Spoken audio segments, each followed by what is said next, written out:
Pete Hegseth thought he could coast through this hearing with the usual talking points, but Gil Cisneros wasn't having it. In less than 5 minutes, Cisneros dismantled his record, exposed his failures, and hit him with a line so brutal it left the whole room stunned. I recognize the gentleman from California, Mr. Cisneros. Thank you, Mr. Chairman. Mr. Secretary, so many topics to cover. I represent California's 31st District, located in Southern California, where you've deployed the National Guard and Marine Combat Battalion in an effort by this administration to provoke a confrontation. God only knows for what reason. As my colleague from Tennessee mentioned, the military has been activated before by the president, but let's tell the whole story. President Johnson federalized the troops after the governor of Alabama activated them to keep black students out of the University of Alabama. President Johnson did it so the students could attend the university. He did it for the right reason. He corrected a wrong. California did not ask the president for help, and the presence of the military is an effort by this administration to intimidate and incite fear and violence amongst its citizens. You failed at ensuring basic operational security by sharing classified data over an unclassified network. This was blatant, lazy, and put service members' lives at risk. And knowing that your office is a SCIF, I hope you are not bringing in your devices, your personal cell phone, or even your work phone, because that's not supposed to be in there either, right, your cell phone, into your office to send these signal chat texts. Your blatant lack of basic OPSEC would have gotten you forced you to resign from any other administration.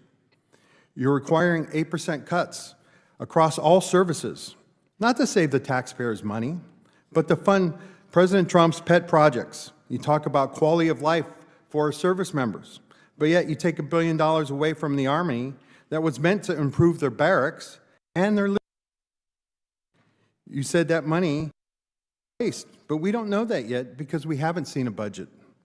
If the president has projects he wants funding for, you need to come before this body and provide reasoning, not just shift money around. Right now, you are stealing from our service members, robbing Peter to pay Paul. Now you have repeatedly said that you will judge every individual on their merit. Is that true? Unlike the previous administration, You will yes, judge we are focusing simple yes on, or no. for our service Judge members, everybody how on their good they merit. are at their job, yes. But yet you are separating thousands of service members who are performing and doing their job at a high level. They are being separated not based on merit. You know, some of them have been recommended for early promotion and have gotten awards and are doing a great job, but you are separating for no other reason, and frankly, I think you just don't like them. And you are classifying many of them as a national security threat, which is simply not true. You asked the Secretary of the Navy to change the name of the ship, because Harvey Milk didn't meet your definition of warrior ethos. If a Korean War veteran and a Navy diver who gave his life for standing up for his beliefs doesn't meet your definition, I don't know what will.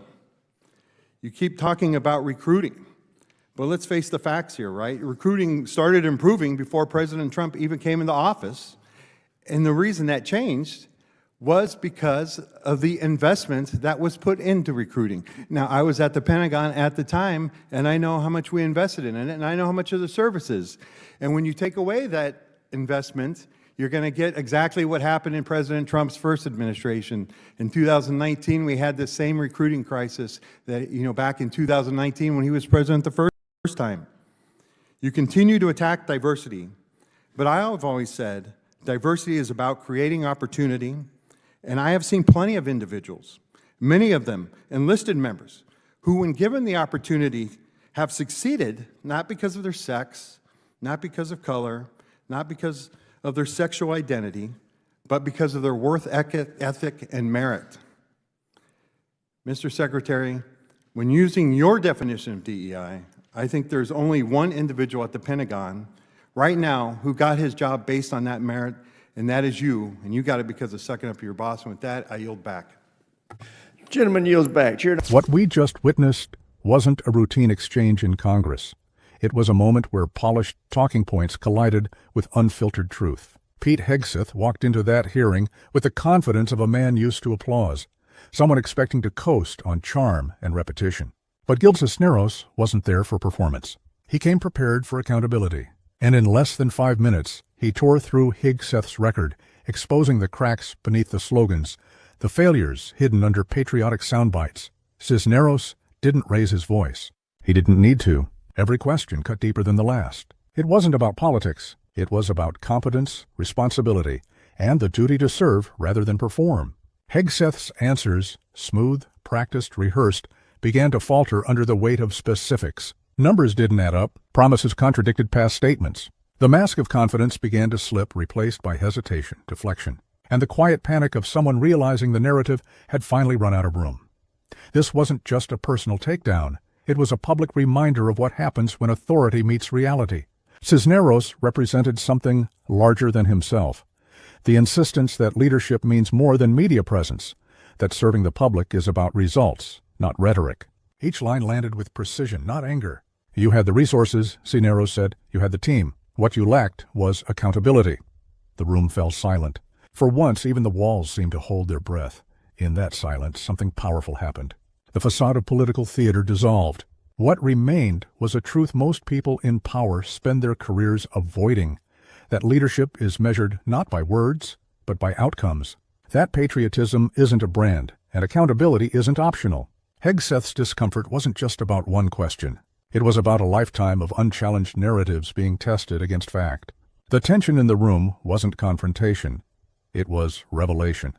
Cisneros's dismantling of Hegseth's record became more than a 5-minute exchange. It became a mirror for every official who believes confidence can substitute for competence. The exchange echoed through social media, not because it was loud, but because it was honest. Watching someone who built his image on certainty unravel under simple truth struck a nerve. It reminded the public why oversight matters, because power, when unexamined, begins to believe its own story. This hearing wasn't about humiliation. It was about restoration, the restoration of what public service is supposed to mean. Cisneros's tone wasn't vindictive, it was moral. He wasn't seeking to destroy, he was demanding accountability. He reminded everyone watching that service isn't about protecting your image. It's about protecting the people who trusted you with theirs, and that's what makes this moment so powerful. For too long, officials have turned hearings into theater and accountability into spectacle.